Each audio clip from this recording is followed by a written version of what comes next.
we're all live. We're live. We're live. Hello, everyone. Yes, that is that strange woman that you haven't seen for a couple of weeks. I'm only back tonight, and then I'm back off again. So I just thought I'd make an effort to grace my presence. Hi, Sarah Louise. How you doing, love? Hope you're well. So tonight, this was actually suggested by Wayne, believe it or not. He's got to shoot my boots. This was suggested about 5 weeks ago, 6 weeks ago, that he wanted to do this subject. I'm so sorry that, but I'm going to get back up onto the saddle and ride it. Hi, Annette. So he had suggested talking about the strangest ways people to die. Like, now, Wayne has done the research. You should see his paper. It's like you think he had gone shopping because it was like a shopping list. So while I'm sharing out, folks, how is everyone? Doing great. Enjoying the official last day of the Halloween season, as you guys can see. So I'm just making the most out of it. For unlike everybody else who starts getting their holiday Christmas stuff, I'm getting the Thanksgiving stuff out. Yeah. No. I'm still going by Halloween. Yeah, that makes two of us. Again, it's all probably got like 20 Halloween movies to watch, or 20 horror movies, or maybe more. Well, I got dozens of scary stories I still got to work on, so it's still going to be a long process even after today. I just want to say I'm really so sad to hear the passing of Matthew Perry. As we know, we're all Friends fans. Who's no Friends fans? You know, it is such a shame, and I feel so sorry for the Friends crew because they are so devastated. Sounds like a second family, probably. You know. Oh, I'm sure they were, but I know I seem to be kind of in the minority in this. I never really watched Friends very often. Nicholas, I've heard enough out of you tonight.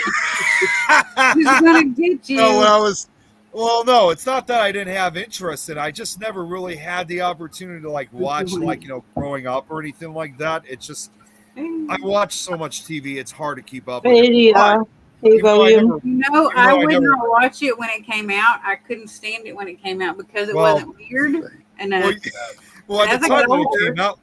the time that it came out, I was still a baby then, so I wouldn't have been able to really watch it at that time. You are going for a scalp in the ass, boy. Nick, being a baby is not an excuse. It's 9:05, and you're getting about 2 scalps in the ass already. What I was just gonna say though was, even though I never watched it, I was very well aware of it though, so I knew how popular it was. Who do we have here, Rosie? You're just gonna take my spot, I guess. This is Bowie. Bowie. His name is Bowie. Yeah. My new puppy, Chocolate Lab.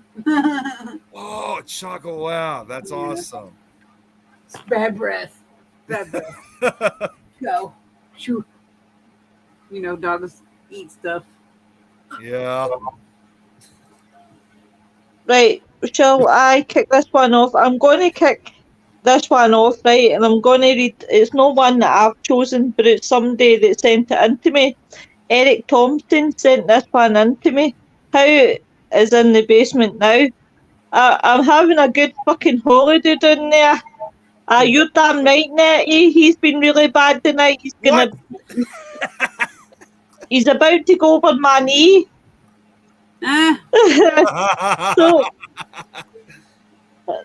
So Eric sent me this one in. He sent me in this story which I'm about to read.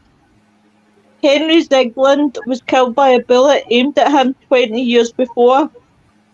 The bullet lay embedded in a tree and shot out when Zigland blew up the tree, killing him instantly. The astonishing story is told in a yearbook about an amazing coincidences to be published next month. And the fascinating world of strange but true experiences will also be examined in a UTV programme on March 9th called One in a Million. The tale of Unlucky Eglin is reviewed by journalist Nigel in his book Fact or Fiction, The Supernatural. He tells how Zeglin's fiancé was so heartbroken when he jilted her that she committed suicide. To avenge her death, her brother went to Ziegler's house in Honeygrove, Texas, with a pistol and shot him. The brother then killed himself, but Ziegler did not die. He was only dazed by the bullet, which grazed his face before embedding itself in the tree. 20 years later, in 1913, Ziegler decided to cut down the tree. Right, I'll need to go into my messages and read the rest of it, because I thought I'd got it all. But from my understanding, he had cut down the tree. Oh God. I'm trying not to laugh to tell this one. I know you're not supposed to laugh at unlucky death. Where is Eric? Where are you? There he is. To avenge the death, so right, but he did not die. He was only gazed by bullets. Anyway, 20 years later, in 1913, Zeglin decided to cut down the tree. It had grown so big that he had to blast it out of the ground with dynamite. The explosion sent the old bullet flying through the air and straight through his head, killing him instantly. The ITV show will also reveal a dozen, among other ones, but there's one in Scotland.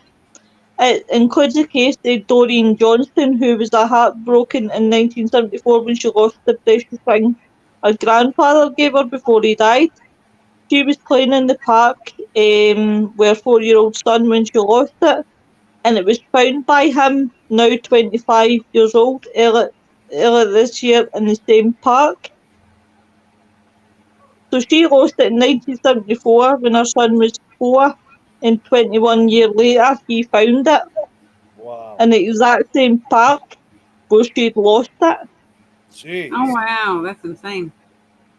Hello, Terry Two Willies. Well, Kelly. Hey, Kelly. It reminds me of Final Destination. It does. So, Nick, tell me a story about people dying. Well, the strangest ways to die. Oh man, what's the strangest ways? Oh man, I should have thought of this beforehand. As long as it doesn't involve haircuts. Don't you come me? You know what? Might as well, even though I just showed it to you guys. For those I'm not looking. For those of you guys who know all too well, I usually have long hair. There's another reason why I'm wearing this hat, not only because being the last day of the official Halloween season, but also you can kind of say I had to make a sacrifice.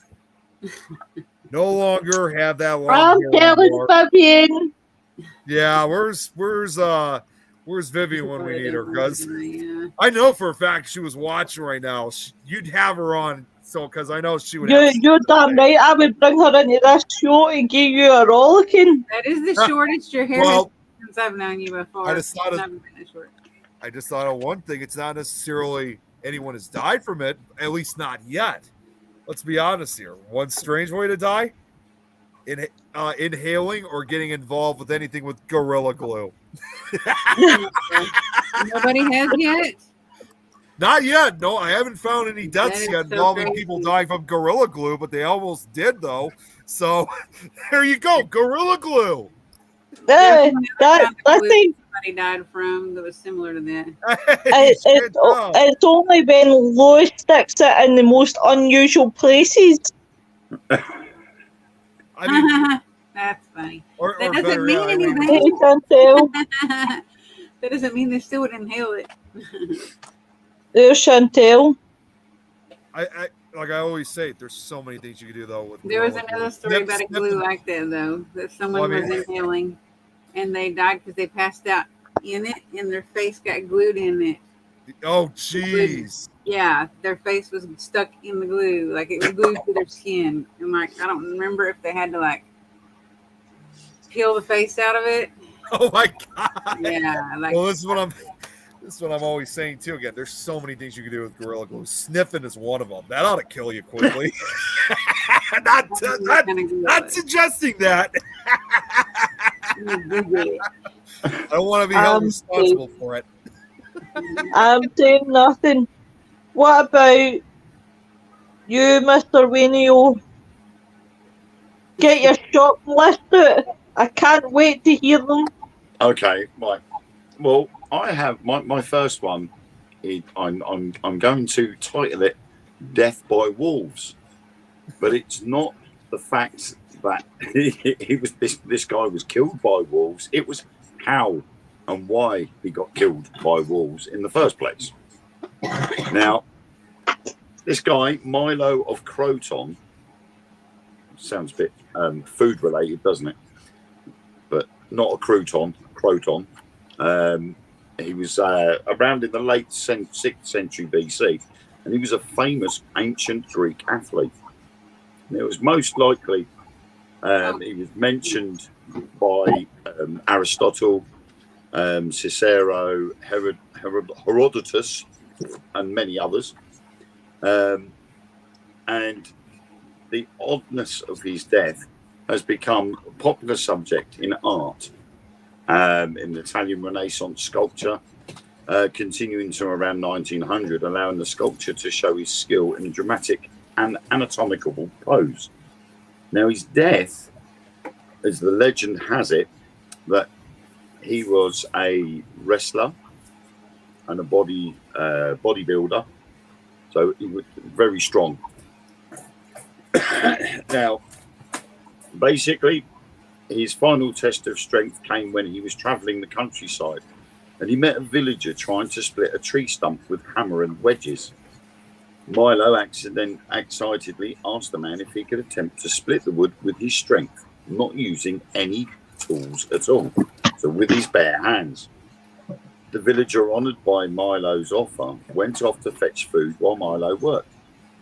Milo immediately tried to pull the stump apart by inserting his fingers into the crack where the villager had driven the wedges.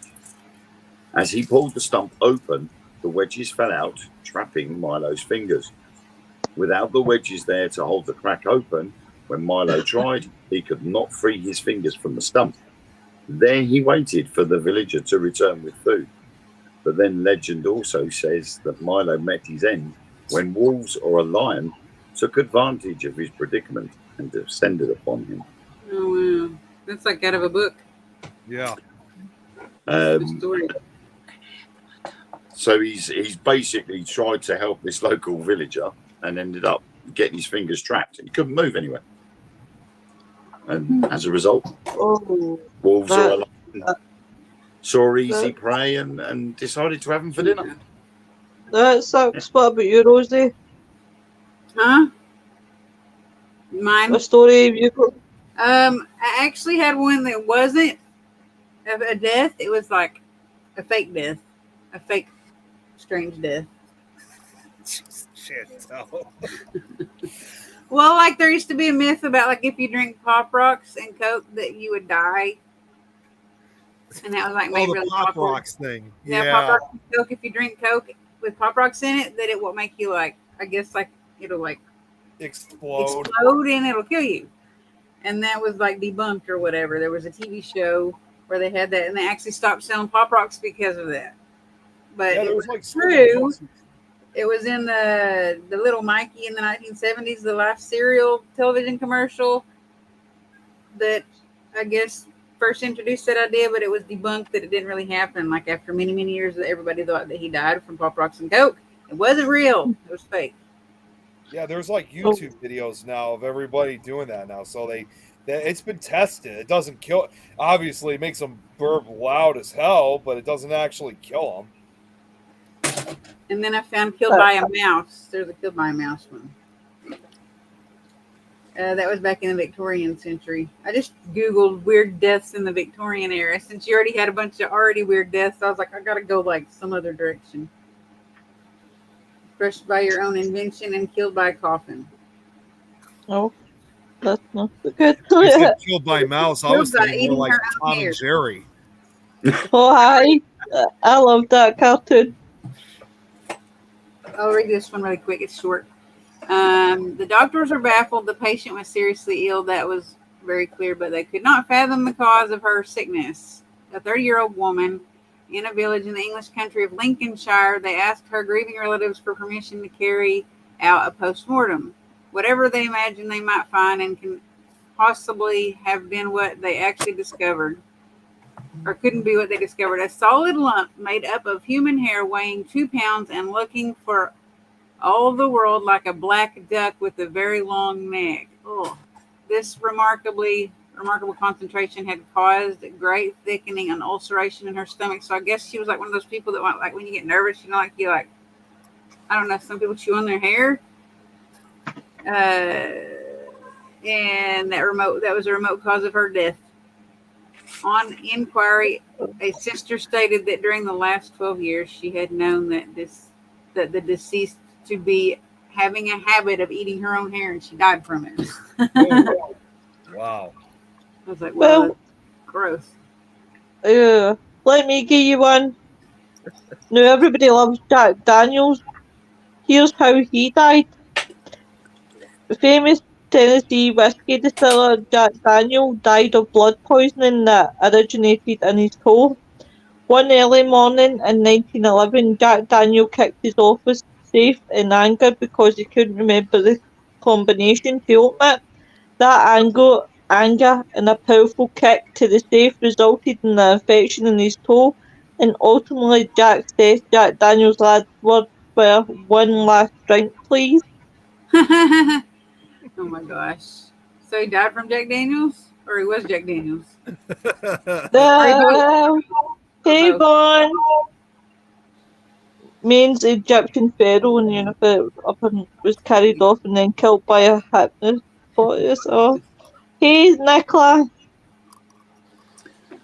Right, Wayne and Mark, who wants to go? Wayne and Mark. Fuck's sake. Wayne and Nick.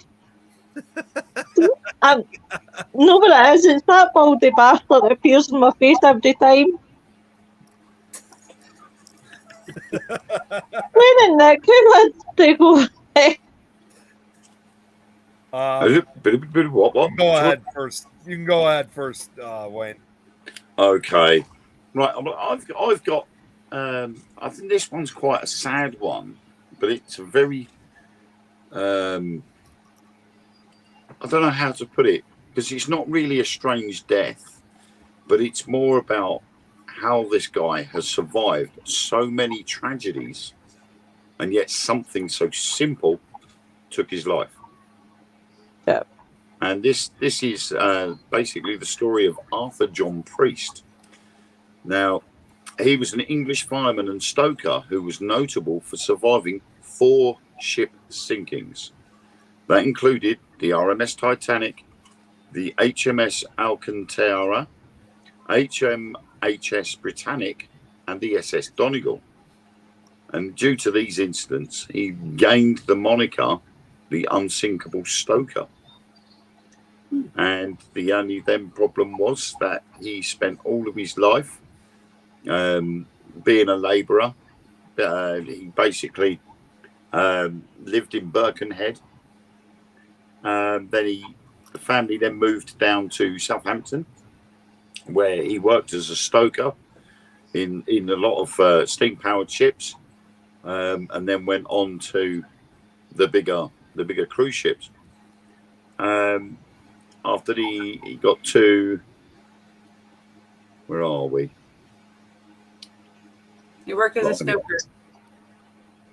Whilst working as a stoker, he survived 4 ship sinkings, 2 major collisions, and most of them during World War I. The ships in question were RMS Asturias, collision on a maiden voyage in 1908, the RMS Olympic, which collided with HMS Hawke, the RMS Titanic, which was obviously sunk by the iceberg, the HMS Alcantara, which was sunk in combat with SMS Grief in 1916, then HMHS Britannic, which was sunk by a mine in 1916, and SS Donegal, which was torpedoed by a submarine in 1917. Two other survivors of the Titanic, Archie Jewell and Violet Jessup, would later also survive the sinking of the Britannic with Priest, with Jewell later being killed on the Donegal in 1917. Priest was then awarded the Mercantile Marine Ribbon for his service in the Great War. After the sinking of the SS Donegal, Priest retired from working at sea and left his job as a stoker. He lived out the rest of his days in Southampton with his wife Annie. He claimed that no one wished to sail with him after these disasters. Other than his survival stories, there is little information about his personal life, but according to sources, he died in 1937 at his home in Southampton at the age of 49 from pneumonia, with his wife Annie by his side. So after all of those sinkings and you know, especially with the Titanic in those sub-zero temperatures, he survived all of that, and then he dies at home of pneumonia. Mm-hmm. Excuse me. What's the matter? Excuse me. Right, come here, Nick, to give you a car. Huh? I wouldn't want to be on a ship with him either. Or anything that's on water. But so yeah, I think that was you know, how he's gone through all of that and then just dies at home of something simple. Yeah, I know. You think, wow, and even he was only Kinda 49. Yeah. He was young. Pretty young. His body cannot change, cannot accept the change of air, according to what Vonnie said. Well, the thing is, if he'd already retired and he'd moved back home, I think it's probably could quite possibly be just something simple. Yeah. You know, you can get the flu, which can then lead to pneumonia. So, you know, it could just possibly be that maybe he took his dog out for a walk one day and it was colder than he thought. Possible. And a pneumonia set him from there. Yeah. It's quite sad, really. It's a really sad one. That is one. Right, Nicky boy, come on, don't you be shy. You tell us a story. Oh man, what other stories out there that are just really bizarre, you know, involving death?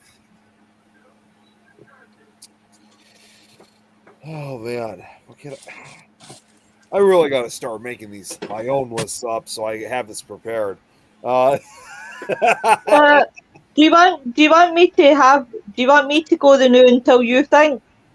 Yeah, if you want to go, because I didn't really think it over too much. Nick, I swear tonight you're gonna both bunnies, not just the one. I thought I could handle one, but now you're just pushing it to two. So, the Chinese poet Li Po was well known for creating his famous poetry. One drunken evening, while in his boat on the Yangtze River, oh my God, Li Po fell in love with the moon. So, you know how people can be in love with things. Well, he decided to embrace it. And he tried to go for the moon. Couldn't get the moon. Fell into the river and drowned.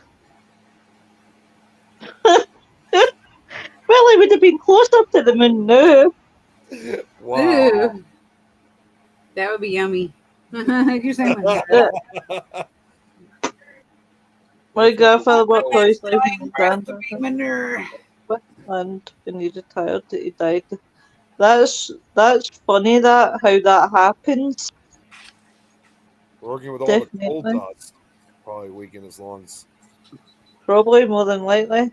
Right, Nicholas, back to you. Come on, son. Well, I just thought of No one. pressures. It's not. I just thought of one. It's actually pretty funny, but it's not really a death. But it was still kind of funny the fact that this happened. I don't know. I don't even know if I want to bring. If I should even bring it up. I'm. Oh man, this is Go tough. on, Ricky. Well, like I said, it's not really a death. It's actually more of a bizarre crime, if you will. But it's funny at the same time. So, you sure you want me to read this one? Go for it. Okay. Oh my God, I can't believe I'm about to go this direction. All right, so this happened about 2 years ago. Pinellas County. I mean, this was in Florida, Pinellas County. Sheriff's deputy stopped a car at 4 a.m. on December 18th for driving without its lights on. They arrested the driver, Darius Owens, 27, for DUI and marijuana possession. But the real payoff came when they searched the car and passenger, Patrick Forts, 34. Under his seat, they found a gun. But wrapped around his penis, they discovered baggies holding methamphetamine and cocaine. And he says it's not his and doesn't know how it got there. Oh, yeah. That's what they always say. That's what they always say. The magic cocaine fairy put it there all of a sudden. You know what we're gonna have to do about that, right? Call a certified paranormal investigator, find out how that stuff got around.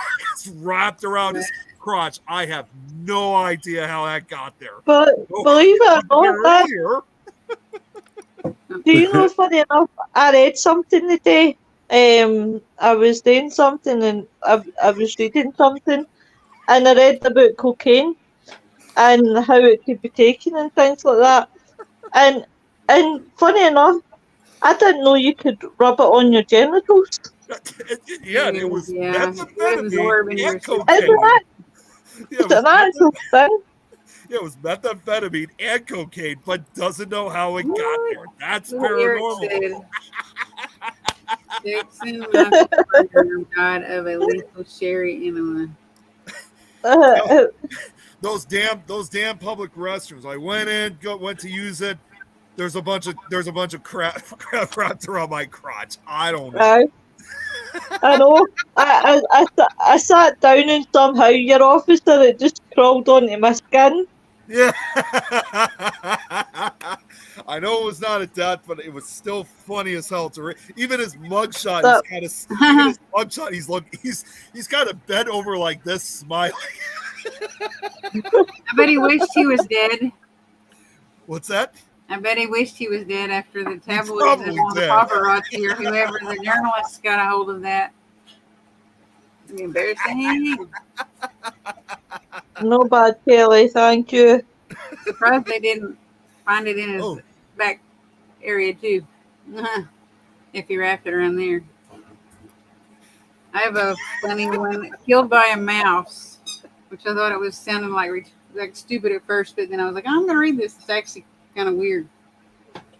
It says Florence also has so many felony convictions, denied that the drugs were his, but he wouldn't say who they belonged to. So many questions. Wow. Oh my God, that's what an old boyfriend took me on, how he got the crap from a toilet seat. From a toilet really guy. Ouch. Alison, you just get some assholes. So, Rosie, what about your mouse story? Man, I can't unread that. The crab thing. Oh, nasty. They worded all these weird because it's a Victorian article. An equation familiar to anyone who sat through a few old episodes of Tom and Jerry, women and mice equals an uproar. When a mouse dashed suddenly in England in 1875 onto a work table in a South London factory. Into the general commotion which followed, a gallant young man stepped forward and seized the rodent. For a glorious moment, he was the savior of the women who scattered. It did not last. The mouse slipped out of his grasp and ran up his sleeve, scurried out again at the open neck of his shirt. In his surprise, his mouth was agape. In its surprise, the mouse dashed in. In his Oh. continued surprise, he swallowed the mouse. Oh, Yeah. And it says that a man can exist for a considerable time without much air has long been a popular belief and was unfortunately proved to be fact in this present instance. So he's suffocated or choked to death on a mouse. wow. Oh. That's so I'm like, man. Did the mouse survive, or did it die with them? Where the mouse began to tear and bite inside the man's throat and the chest. And the result was that the unfortunate fellow died after a little time in horrible agony. Oh, I didn't. Yeah, that's even worse. I guess it was alive for a while, but I don't see how it would have survived. If it was going down the hatch, it would have died. Oh. Wow. Yes, there's nothing worse. We all pick Oh. guys that stuff. Can you imagine? Like, I could see like a movie with that in it, like some kind of weird Hollywood makeup. Oh. Mouse is hanging out your mouth. I'm sitting here going like that. Oh. Oh my God. I found a mouse. Oh. Bowie has to go in a crate at nighttime because he poops everywhere if he don't, and he had a mouse in there with him. It was dead. Oh. Oh man. Wayne, what about you, my lovely? What about me? Hit me with your shopping list. Hit you with my shopping list. Okay. Have you heard of the term gong farmer? No. Right. You're going to be surprised at this one. Farmer? No, it's a farmer, but it's not your typical farmer.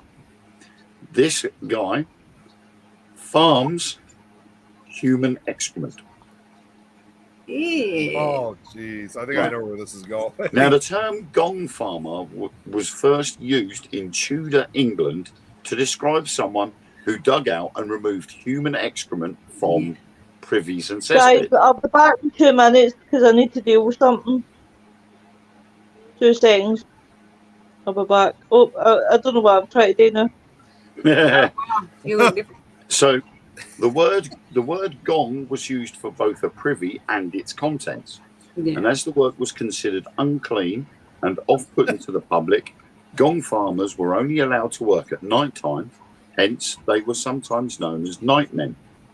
The waste they collected, known as night soil, had to be taken outside the city or town boundaries or to official dumps for disposal. Fewer and fewer cesspits were needed to be dug out, as more modern sewage disposal systems such as foul closets and water closets became increasingly widespread in 19th century England. The job of emptying cesspits today is usually carried out mechanically using suction by specialised tankers called vacuum trucks. So, this is where it gets weird. Oh boy. I love that phrase. It's gonna get, if you say that means it's not only just gonna get weird, it is gonna be weirder. One account from history detailed the death of a man by the name of Richard the Raker, a gong farmer who fell into a cesspit and drowned in the human waste. Oh jeez. Despite the calls for help, nobody heard him, and he wasn't found until the following afternoon when somebody went to check the cesspit. Oh jeez. So you can imagine, yeah. A very dirty death, that's for sure. I'm joking just thinking about it, to be honest. I just feel bad. I feel bad for him. You would just, if you were drowning in that stuff and you were like, you couldn't escape, it's like you'd wish you were dead at that point. Yeah. It's like the term smothered in shite. Literally. Yeah. Smothered in shite. Very right, very right. And it does seem quite funny because, like, through the course of talking to people, we say about how the Romans brought so many things to the Western world, so like through France and into the UK.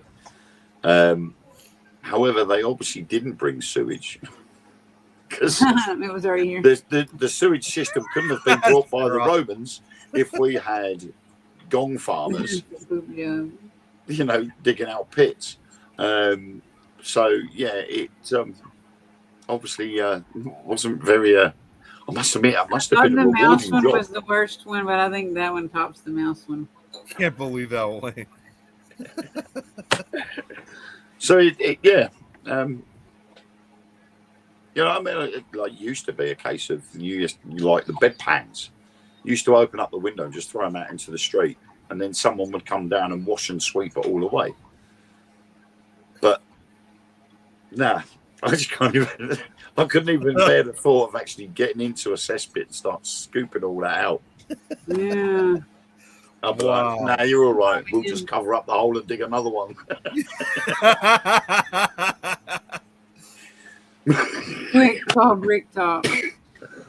Oh. So, Should a brick rat call brick top? I was thinking call the poop police. No, that's when you use it. I can't believe I'm about to bring this up. This actually does exist. No, in order to find the body, you got to use something that's what's called a poop knife. That's what you got to use. Yeah, I'm not going to go into details with it, but it does exist. Eric said, I heard of a guy that drowned in a cow poop pit. Honestly, I don't think this is gross. For some reason, I know that sounds weird. I'd rather die in a cow poop pit than a human pit. I mean, that's probably better than getting shit on by the hippopotamuses. Look at Wade. It's your turn, Lois. Oh, God damn it, Eric. He knows what it is. I'm not going into details with it.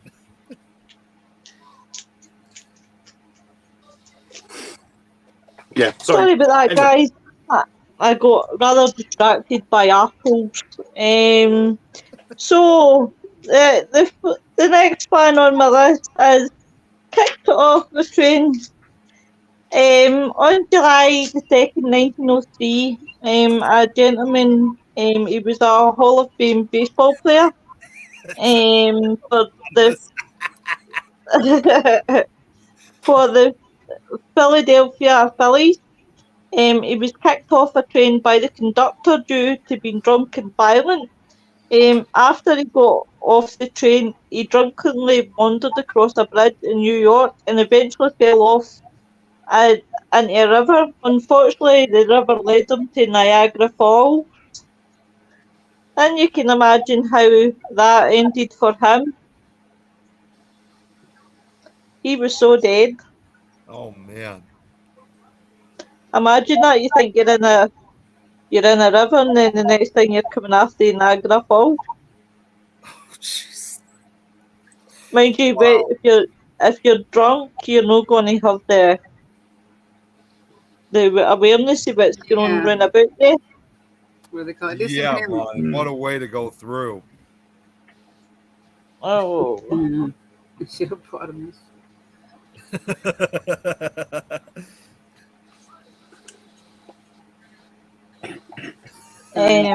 Die of shock. Apparently, Allison just said. Well, there was one we did mention. I didn't find the details because I thought, nah, that's just a bit really sort of strange. But it was about a prisoner on death row. He was supposed to be getting the electric chair, and at the very last minute, they were just about to escort him down to the room where the chair was. And some new evidence had been handed in at the very last minute, and it was accepted. And the trial was, or the death sentence was then removed. And oddly enough, his death sentence was brought back to just life in prison. So he was sent back to his cell, where he decided he was going to have a wash. Oh, jeez. Only something happened, and he ended up getting electrocuted anyway. Oh. There was a loose cable or something, and it got wet, and he ended up getting electrocuted anyway. Oh. So he went through all the hassle. I can't remember what his name was, but he literally had gone through all of that, getting his lawyer to find this evidence that was there. Got submitted, got allowed, and it got commuted down to life in prison. And he ended up getting electrocuted anyway. Oh, Wow. I think it was someone out there on purpose was just saying, you know what, right, you ain't getting away with this. The Reaper. yeah, Eric, I did read the one that you sent me, love. But yeah, oh, that's a cracker. Bonnie. Oh, Yeah, I guess so. It was obviously meant to be electrocuted. I'm like, would you think that like you can't cheat death, or do you think that he manifested that by accepting that he was probably going to die that day it happened?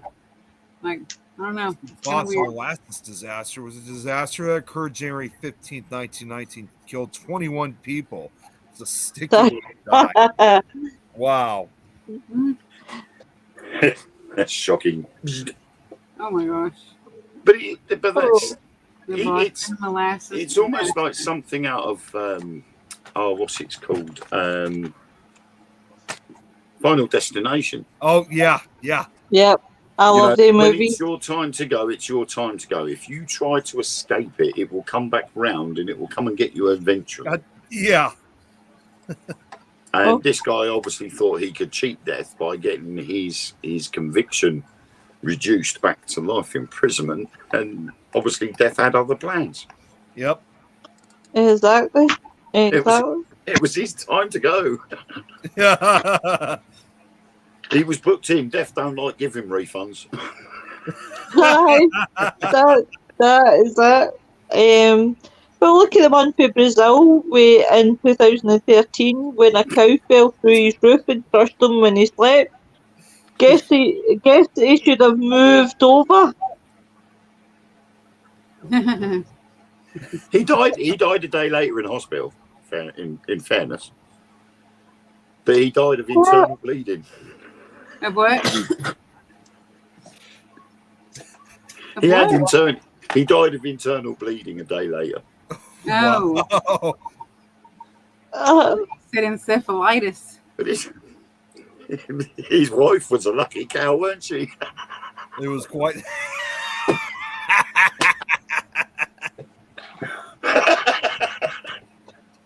We're not meant to be laughing at these guys, not even funny. What the hell are we laughing? Well, you want to wait until you hear my next one, then you'll laugh at this one. Oh, God. I thought it was a bright spark, especially the Sarah Louise. Hey, that's my saying, Sherlock. So who's next? I've lost the conundrum. Huh? Rosie, Nick. I was gonna see if I could go because I have to go in 15 minutes for sure. I gotta get ready for something that's an event, paranormal event. Do y'all want to hear "Torn to Pieces by Cats" or "Killed as a Zombie"? Oh, this ought to be good. Killed as a zombie. Huh? The zombie? Okay. The funeral was in full swing when the lid of the coffin lifted and the corpse began to climb out. This was, needless to say, an unexpected turn of events. White-faced with fear, the priest and the mourners alike ran from the church in their Russian village and scattered to their homes, bolting their doors. That's funny. The ghoul lurched after them, bursting into the house of an old woman who had not been quite so nimble with her lock. As the priest collected his senses, he realized the rampaging corpse was actually a coma patient who had regained consciousness too late. The peasants in the parish had plucked up their nerve, armed themselves with guns and stakes, and set off for an exorcism. Oh, geez. Russian exorcism? I've never seen one of those. By the time this is what it looks like. By the time the priest arrived on the scene, the zombie had been successfully returned to the other side, and the body thrown into a marsh. That's crazy. Oh. Sounds like Beauty and the Beast. What about you, Nikki? I'm looking right now. I thought there was one that it's just crazy. Where the hell is that article? Because I've heard about it before. Oh. You want to read Torn to Pieces by Cats? No, it's not that one. But I mean, if you want to read that one too, while I'm still searching for this story, go ahead. You want me to read that one really fast, or Yeah. I do want to know what it says. You know how it is. You get a cat seeking companionship and amusement, and you're rewarded with the occasional tea time display of self-serving affection. It's charming, so you get another cat. And then one more, and then one more. And pretty soon your home makes visitors' eyes sting. People stop calling you and stop stopping by. So you let your hair grow wild and you enthusiastically take up muttering. In 1870, in Iran, a rich, eccentric lady had cheerfully embarked on much this kind of path, breeding and buying cats to her heart's content and passing her days in an agreeable, if malodorous blur of purrs. Then disaster struck. A fire broke out, and as it swept through the house, the cats were trapped behind the door. 2 maids were sent to free all the cats, but the blaze had driven the beasts berserk. The instant the door was opened, they flew at the unfortunate owner, the young woman. They began tearing, scratching, and biting in a frenzy. Their injuries were so severe that all of the maids got torn up too. The injuries were so severe that they both died. Oh, death by cats. Wow. Perfect way to die. Makes me wonder how my cat's gonna be, because you saw my cat earlier, Rosie. Yeah. You got Somebody me put- worried now. I want to know where my 4 have got to. Yeah. They're plotting. Nick, did you find that one, or do you want me to? Yeah, give me another minute. I think I might have found it. Right. A Canadian lawyer died while trying to prove that the glass in the windows of a 24-story office was unbreakable by throwing himself into it. He was right. It didn't break, but it did suddenly pop out of its frame, and he plunged to his death. Talk about bad timing. That's crazy. Terrible. Yeah. Bad luck, too. Nothing wrong with this glass. Look. Aye, it's like, oh. Oh my God, Jasmine. I mean, if he was so hard up to prove they were unbreakable, you would think that he would, be concerned about the installation and the sturdiness. Was it something like 24 floors up, wasn't it? Aye, 24th floor, aye. Wow. That's a lot. That's true. You'd have thought common sense would have said throw something at the glass, not yourself. Yeah. See, Well, this won't break. Or kick it I know, really it's just hard. like, Or kick it really hard. Or hit it with hi, something. Jill. Welcome to the show. Not everybody It's has 24 floors hi up there. and you throw yourself up at the window. Aye. I just want to see if this will smash. Oh, it won't. But you're just like, oh my God. He's get halfway down. He goes, "It didn't break." I was thinking that's a long way to fall. Like, how long would you have to think about everything on the way down there? I was like, man. Well, see, honest. All right, sorry, when you go, honey. He could have started a new craze. He could have done window surfing. Yeah. Because obviously the wind coming up, he would have been shielded partially. So he could have actually stood up on the glass and surfed his way down. Or he could have just worn a parachute. It's all easy stuff. And pulled it when he fell out the window. Still proved the point. The thing about it is, Take his hanky out of his pocket. like, the way it was. Super. See, to be honest, it's like, see, to be honest, it's Super. at 20, if you're falling for 24th floor, you've got no time to think, and there's not fuck all you can do about it, so you might as well enjoy the ride. Oh, I found what I was looking for, by the way. So You got about should have 20 seconds. You should have put a disclaimer. Don't try any of these at home. this person didn't die, but he almost did, though, because this is another crazy article that I found. So you guys ready for this one? This I was hadn't knew it. this was also in Jacksonville, Florida. Elvis Parrish, 54, of Jacksonville, got tired of hearing her boyfriend, William Carter, talk on December 7th, so she gave him just enough poison in his lemonade to shut him up. And she called police so he wouldn't die. QuickOrlando.com reported, when officers arrived, Parrish was on her front door where she was handcuffed. Do whatever you want, she told them. If you don't take me, I will kill him. A deputy who spoke to Carter, 61, who said he was difficult to interview because he was so tired. Carter said the lemonade tasted funny and collapsed on the floor.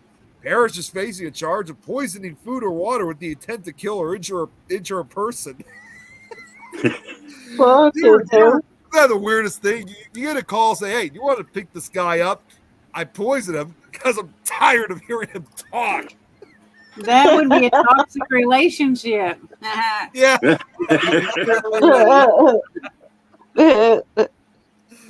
Oh my god. Oh, He didn't, fuck. but he didn't die, right? He didn't die. He made it. Just. I'm gonna Just save his life if they took him into custody and interviewed him. No, I mean, that's been put into a lot of. That's been put into film, hasn't it? I what was it? Is it The Sixth Sense? Yeah, Where the mother is poisoning the stepdaughter with her food, and Haley Joel Osment goes in and says it's the mum. She's killing her. I gotta be honest. I first discovered hearing about that crime on another show. And It could have been a different case, though. There's actually a mom-daughter poisoning case that the daughter ended up killing the mother. What was her name, Nick? Rose? Gypsy Rose? Gypsy Rose. Yeah. Yep. Yeah, that was very similar to that. I don't know. I got from my music. I gotta say, for this one, I heard this article first on another show when they were joking about it, and the first thing I said that response, saying if she did that to her boyfriend, I said that's tough love, and they responded back. They're like, tough love, man. If that's tough love, Fun's loving the show tonight. She's loving these ideas. Yeah, because I'm like. They were like, man, if that's tough love, just leave me the hell alone. Yeah. Tired of hearing, tired of hearing him talk. Hate me today. It's true. Tired of hearing him talk. You better pick this guy up, because if you don't, I'm going to kill him. Next time, I'm going to kill him. Joe says it's cruel if you're in an ambulance on your way to the hospital and the ambulance gets mixed up in a car accident and the patient dies anyway. Oh, it's not a good one. Definitely, all this sounds like Final Destination. Mm-hmm. I recorded all of those too. Oh. 1, 2, 3. See, I'm gonna say this right now. Just one more thing about this whole poisoning thing. If I ever basically got into a relationship and I got married and all of a sudden I come home from work one day and they're like, hey, want some lemonade, honey? I'm like, that would start raising an eyebrow because I don't really drink lemonade very often. You'd be like. Well, apparently, he drank lemonade. It just tasted good. Do you know what, Nicholas? When we go to North Carolina and we get our own house, I'll make my own lemonade. Yeah, that's gonna be my first. I'm gonna be kind of raising an eyebrow there. Like, wait a second, I don't really drink lemonade. Be like, yes, Lois, that's that was true really love nice. right there. Guys, yeah. He'll look at the lemonade, he'll be like, hey, Lois. I'll be like, drink up, darling, drink up. Come on. And then as soon as you walk into the kitchen, that'll teach him. Just imagine basically I'd be like, literally like, hey, this lemonade tastes funny. Tastes You like cut arsenic. your hair again, and there'll be more than lemonade. Tastes like that rabbit thing that we have in the kitchen. Well, here's a good one. I'm surprised no secret admirer has tried doing something like that to me yet. I just hope they're not listening. I don't want to give anybody ideas. Don't try any of these things at home, anybody. I'm listening intently. Any of them. Here's a good one for you. A death by a bra. This one wasn't exactly caused by a bra, but the women's undergarment certainly didn't help the situation for two ladies in London, England in 1999.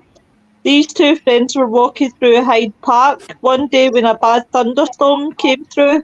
The pair was believed to have been seeking shelter under a large tree when a massive bolt of lightning struck them both. Apparently the metal wiring in the women's bra acted as conductors, though the coroner believed that they would have died even if they had been wearing the underwired bras. Suddenly, the women were both killed instantly, and their bodies stayed there for 15 hours before anybody approached them. The official cause of death, as listed by the coroner, was misadventure. That's why not to wear underwired bras, ladies. When life gives you lemons, make lemonade. Say more. Don't forget the I was patio. about to have to go, but I sent the rest of those if y'all like run out of laundry with something. to Yeah, talk I'm about. just I'm Exactly. looking through them now. Yeah, there's some of them left that I didn't talk about. So I got to go Yeah. jump in the shower and get ready for this thing at 6 Well, o'clock. remember that there is going to be a second part of this show. Obviously not next week because obviously we've Is it? already got the subject in hand, but the week after. So don't worry about it. We'll have plenty more. Yeah. We'll plenty more, and it seems to be popular because everybody's Oh my laughing and having a good time. God. Oh my God. Wow. But you like Missy's? That's funny. I almost fell down the stairs because of a bra, so it's. Oh my God. I always said that whoever invented those should be drug into the street and shot. It was over the banister of the stairs, and it had fallen off the banister onto the floor. And as I walked round to the stairs to go down the stairs, it got caught in my feet, and I tripped and almost went head first down the stairs. Oh my God. Wow. I'm gonna run. I'll message y'all later. Right, bye, love. Thank you. Bye. evening. Bye. Bye. Bye.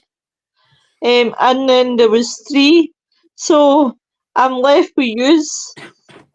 How unlucky am I? Is it my turn? Carry on. Go on, young man. Hit me with your shopping list. Okay. Well, this one I found quite funny, and yeah, I shouldn't really laugh, but Yeah. here we go. Right, now among the epitaphs displayed on the side of St. Stephen's Church in the town of Braunau am Inn on the Austrian-German border, there is a large stone statue of a man with an unusually long beard stretching down past his feet. Now, at first glance, it might seem a bit outlandish, but it's a fitting monument to an important man who was killed by his own facial hair. The likeness is that of Hans Steininger, a 16th century burgomaster, or town mayor as in English, of Braunau am Inn, who's since become somewhat of a folk figure. Much about his life and role as a leader have not survived the century since his death, but his incredible beard, which is said to have been over 4.5 feet long, looms large in the town's cultural memory. Steininger was a popular mayor serving multiple terms, but in 1567 he met an ignominious end. On September the 28th of that year, there was a large fire in the town that caused a general panic. Steininger usually kept his prodigious beard, hair rolled up and stuffed in a pocket, but during the commotion he was running around with it hanging free. In the midst of the chaos, he managed to step on his own beard, sending him tumbling down a flight of stairs and breaking his neck, killed by his own beard. So the full body illustration at the church shows Steininger's beard bifurcated into two straggly strands, stretching down past his feet, and tucked away in the local district museum is the town's most hirsute artifact, the 450-year-old beard of Steininger. Oh. After his death, Steininger was honoured with the aforementioned epitaph, but that's not all. Lest the years of work it must have taken for him to grow the beard he lost, the long length of facial hair was cut off and preserved separately, becoming an important town heirloom. And over 450 years after his death, his beard still survives, currently on display in the District Museum, Herzogsburg in Braunau. The artifact has since been authenticated and chemically preserved so that future generations can continue to appreciate this sensational local story. So death at the hands of his own beard, and his beard is still around today. Yeah. Oh. He's not, but his beard is. Well, you know what? I'm just going to say this now. The fact that he died at the hands of his own beard is already telling me that his own beard, committing that kind of act from his own beard, it's already telling me that isn't even the worst thing it's probably ever done before this happened. No. Hey, Well, look at he's this. fun. What Jasmine just said. That's Vlad the Impaler's Viking cousin. That was a hairy moment. Who does think he is Bloody Rapunzel? And then also this one here with Sarah just he went over Yeah. Well, here's a good one for you guys. When you're on your way to bury your dead husband, you probably don't think death will be striking anytime soon. Well, for a Brazilian woman, it certainly did. On November 10th, 2008, a funeral was on its way to a cemetery in Barcelos. Elvora. This lady was a passenger in the hearse carrying the body of her husband, who had died the day before. Suddenly, a speeding car struck the back of the hearse. Dislodged by the accident, the coffin hurled forward and smashed into the back of her neck, killing her instantly. So what do you do when something like that happens? Tell the gravediggers to start another hole when they've finished the husbands. Oh, jeez. Oh, wow. Basically, like here you are, Sarah, 2-for-1 special. That's that. I mean, just imagine. Can you imagine, like, okay, you're off to bury your deceased spouse, and then all of a sudden you happen to join that person in death, like literally minutes later. Listen, he would have been thinking, "Oh fuck." He would have been. It's like eternal rest. This has turned into hilarity. This show. It's a great show, but that's what we're here for. Gonna be banned. This episode is going to be banned later tonight. Probably.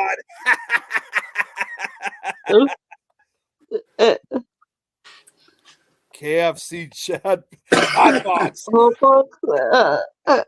Wow. So what about you, Nick? Have you got a funny one?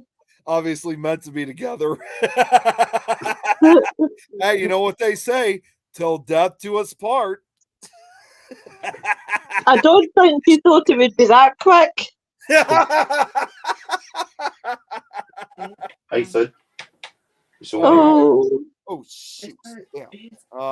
Something just startled the hell out of me. I'm fine now, but yeah, I was not expecting that. Yeah.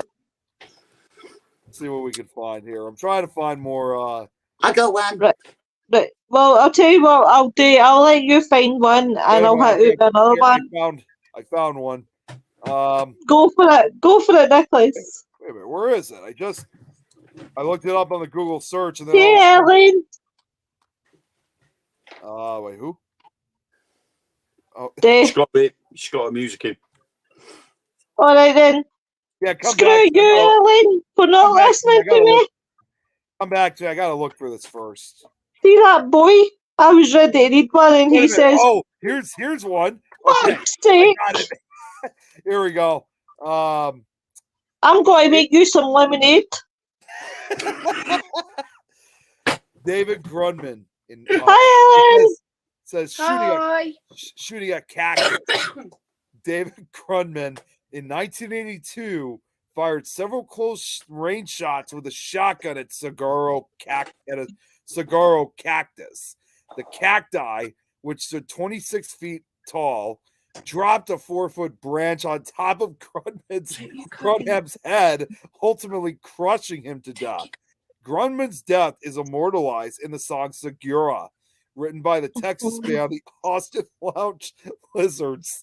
So he got crushed by a piece of cactus. Oh my god. I mean, That would have been a bit prickly for him. I was gonna, yeah. I was about to say, got a little prickly for his death. See, me and Nick are thinking alike. Well, here's one for yous. Sex. Right? Wait, I thought, sex is meant to be fun, but it also can kill you. Just ask a Russian man who suffered a severe case of death after betting 2 women he could have sex with them for 12 straight hours. He won the $4,300 bet and then promptly died. Doctors determined that his death was caused by the entire bottle of Viagra pills he ingested before attempting the feat of sexual endurance. At least the last 12 hours of his life were happy hours.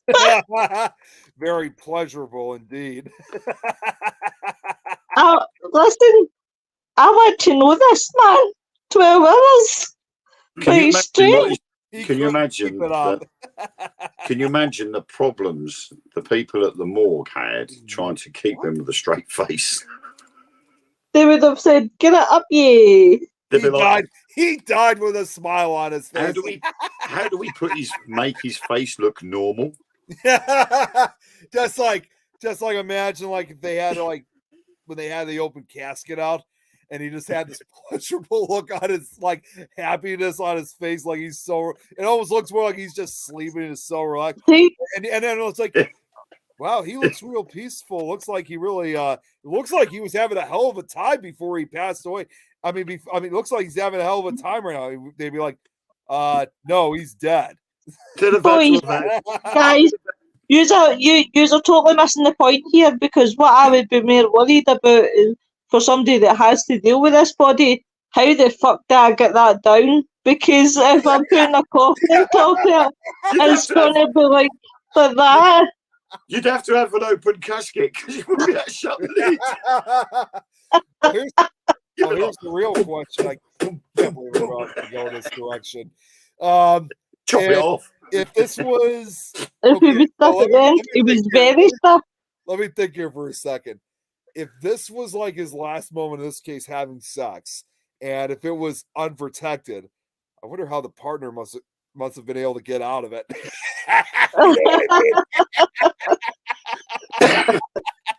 Because, if he died right there, then he would have still been stuck in her. I know. Lover's lock. Yeah. Listen. That's like true conjoined twins right there.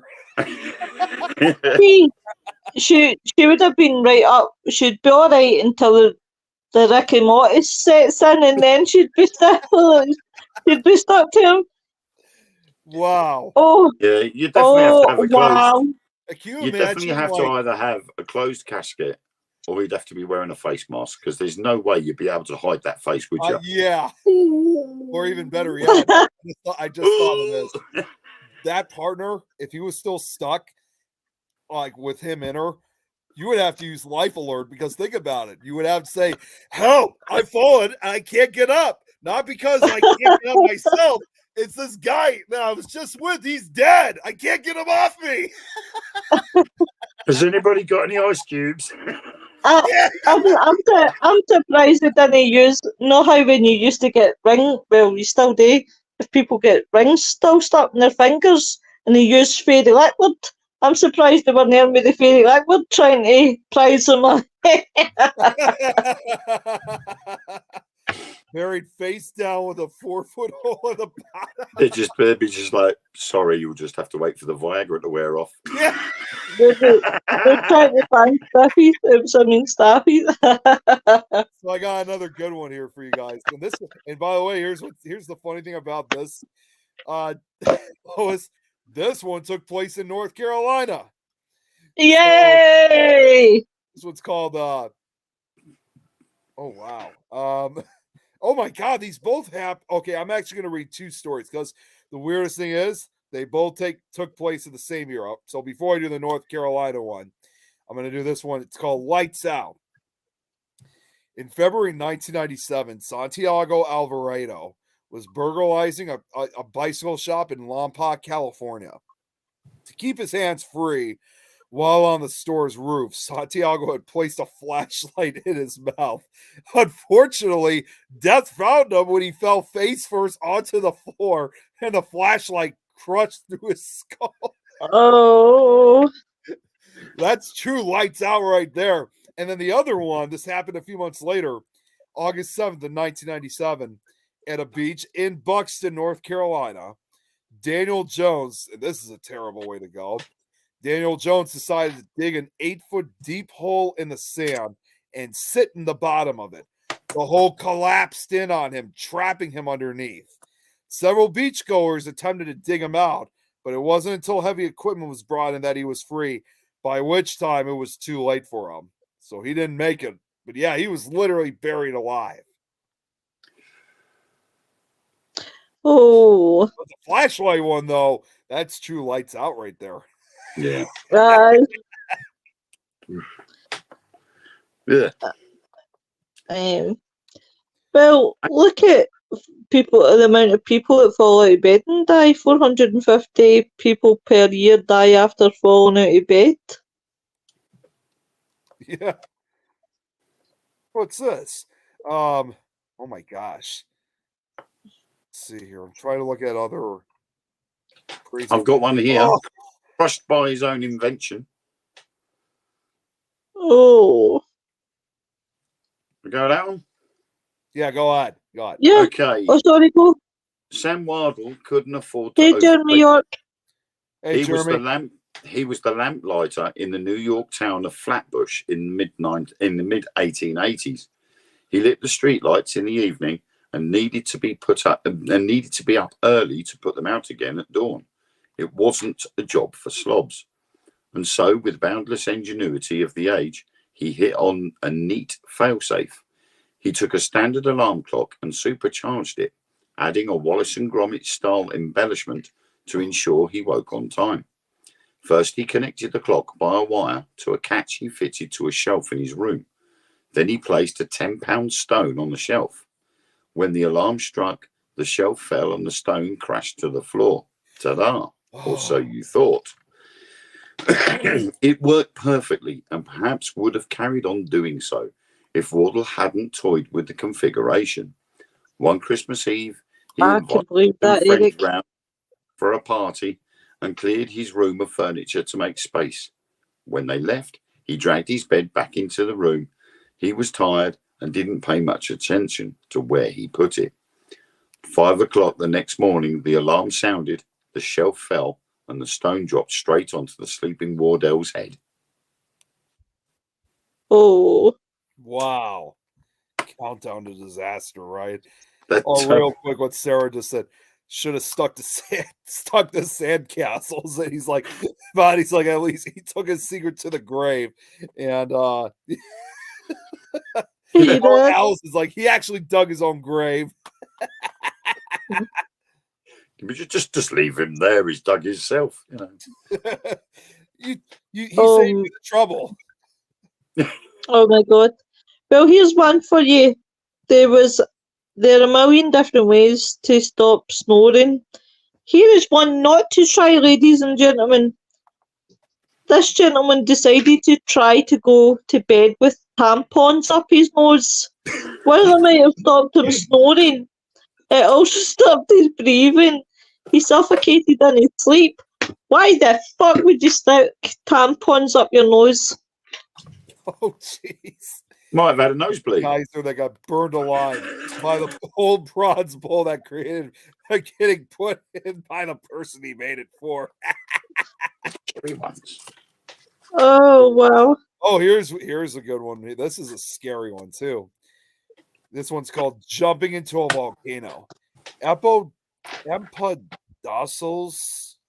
however the hell you say that name, a well-known Greek philosopher and scientist, threw himself into the active volcano, Mount Etna. It is believed he did this so that his followers would think his body had vanished and that he had turned into an immortal god. However, the volcano spit back one of whatever his name's bronze sandals, revealing his deceit.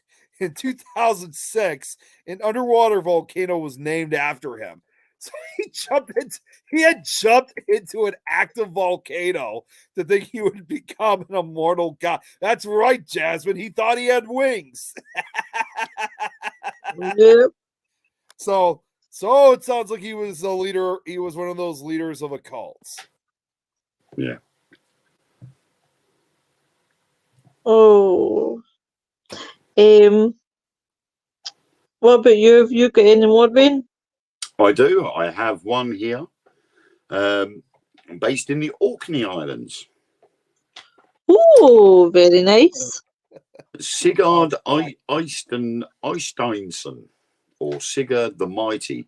Right, He reigned between 875 and 892, was the second Earl of Orkney, a title bequeathed to Sigurd by his brother Rognvald Eysteinsson. Can't say that. It was the son of Eystein Glumra. Sigurd was a leader in the Viking conquest of what is now northern Scotland. His death was said to have been caused by the severed head of Malbricht, whom Sigurd defeated in battle. As he rode a horse with Malbricht's head attached to his saddle as a trophy, one of Malbricht's teeth grazed against Sigurd's leg. The wound then became infected, later causing Sigurd's death. Oh. Wow. So it just goes to show he died that from it's toxic important to brush your teeth.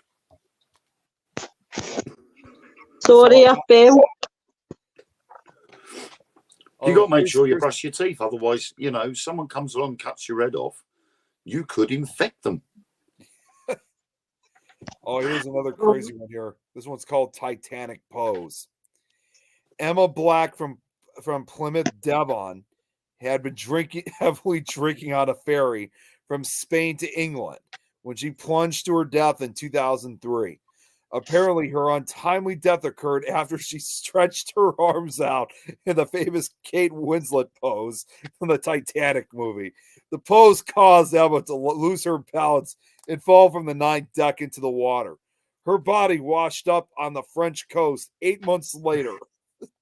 Now, that's a true Titanic moment. Oh.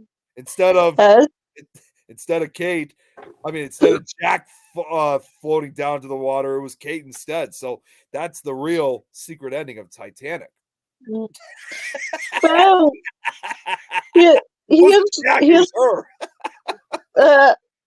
here's one where a resident. This is why you should never pretend that there's anything wrong with you. A resident of New South Wales pretended to be blind in order to receive pity. Things backfired, however, when this gentleman fell into a ditch and died. Apparently, he failed to see the hazard. It's like one of those ones. Just don't. Well, guys, we will pick this back up in 2 weeks. It will be because next week is a surprise. I'm going to surprise you. You maybe won't see.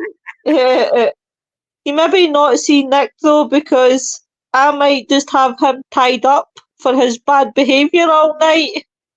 I'll give you some lemonade too on that case.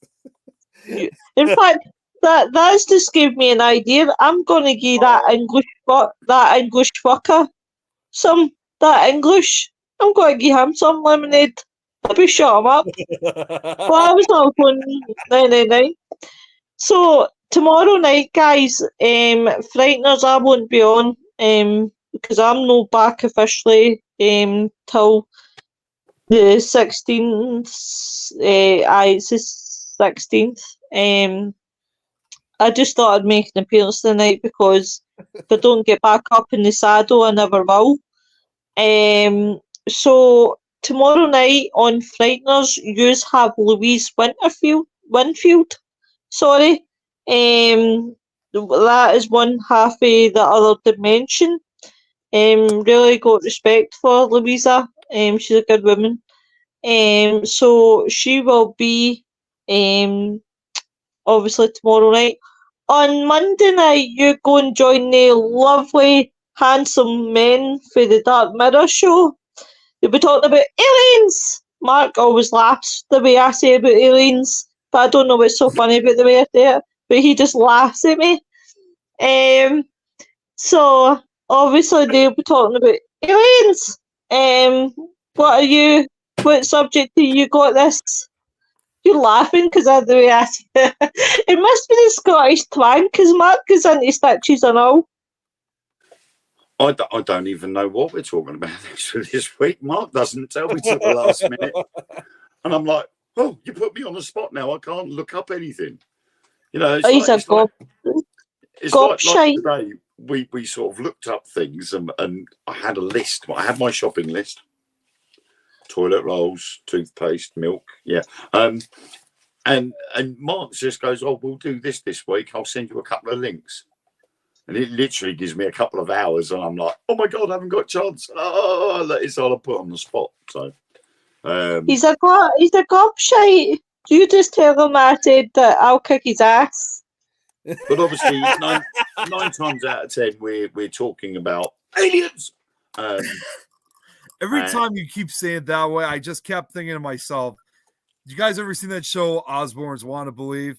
Did you ever see that show? I've heard of it. No. It's actually pretty funny, believe it. I mean, it only ran for 2 seasons, but obviously, it's with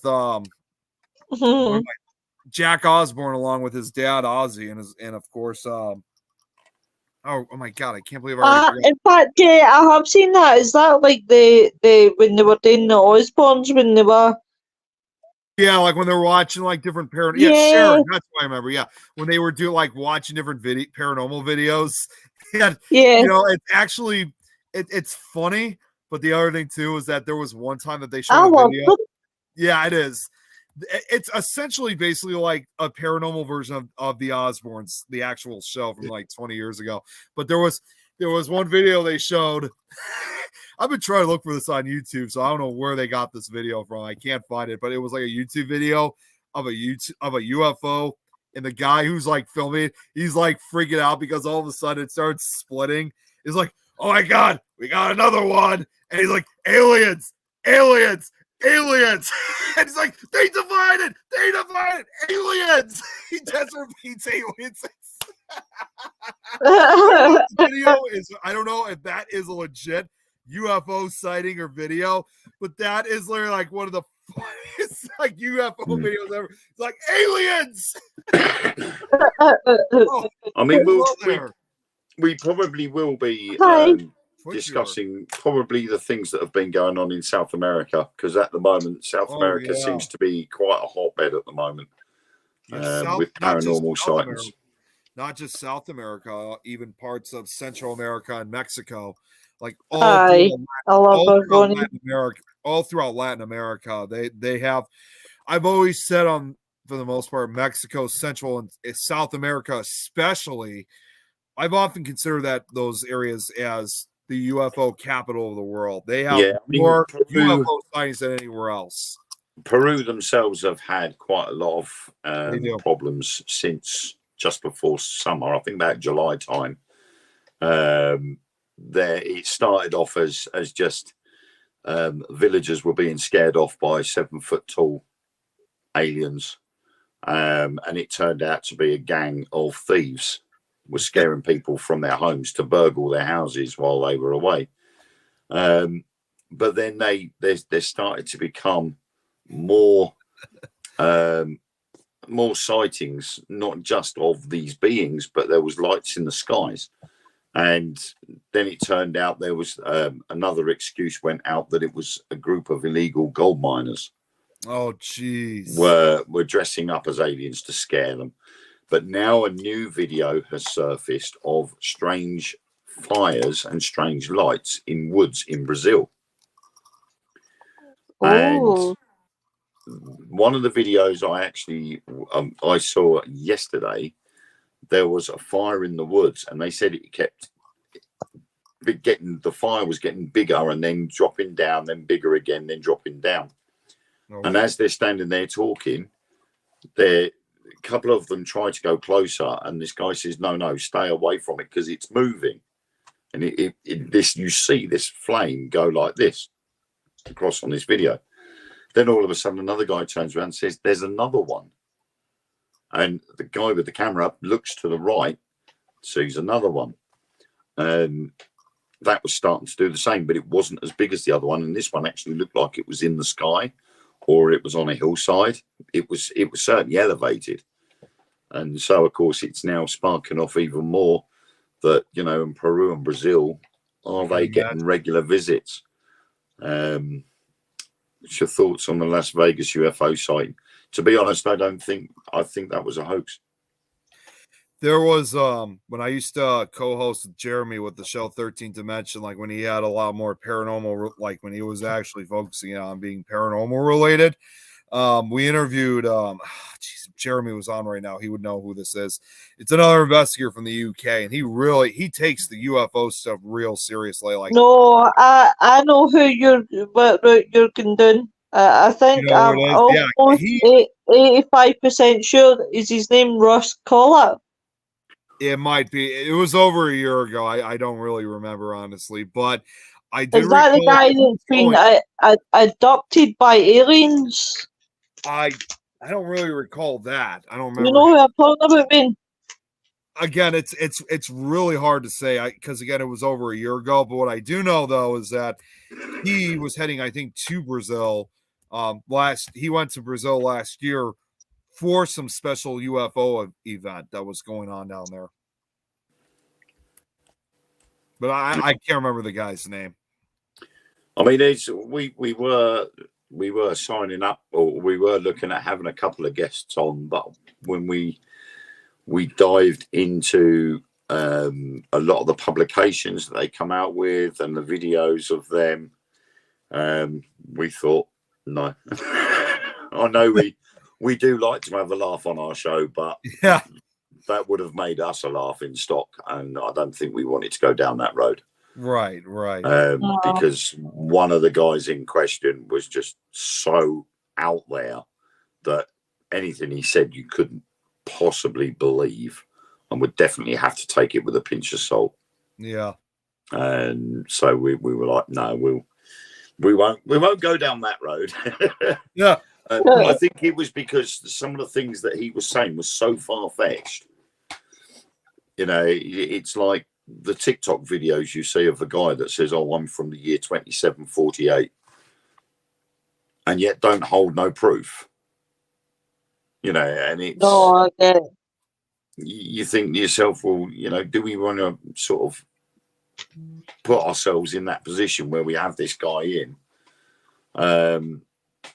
And so we sort of like opted away from it. But, it's, I think every once in a while, something comes along that is true.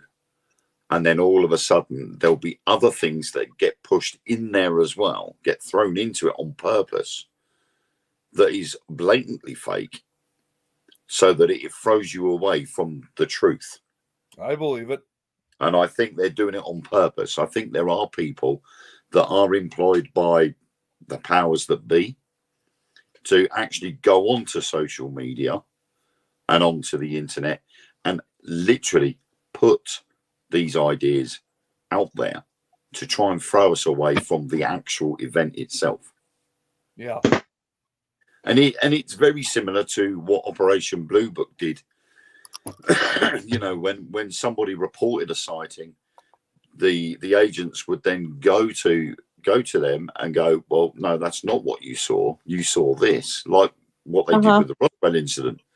You know, they openly admitted they had gone to the site of a crashed vehicle that wasn't alarmed. Right, guys, I need to bow out. Right, you can carry on this conversation because I trust you too. As much as I love to say, I got to get off to myself because I got supernatural talk in an hour and a half. So we'll definitely. Quickly answer this question. He already answered that one. Yeah. All right, sorry, I didn't do it. I said right, I know. Right, wait a minute. I'm getting demoted down here, right? Because I'm not paying attention tonight, so I'm demoted. But yes, guys. So that is next week, and I will see you all on the 16th. But I just want to thank everyone in my co-hosts that have. My advice for everyone who's been watching: watch out next time you drink lemonade. Or get especially if Lois is behind Genia. But you all take care. Much love to you all, guys, and we'll see you real soon.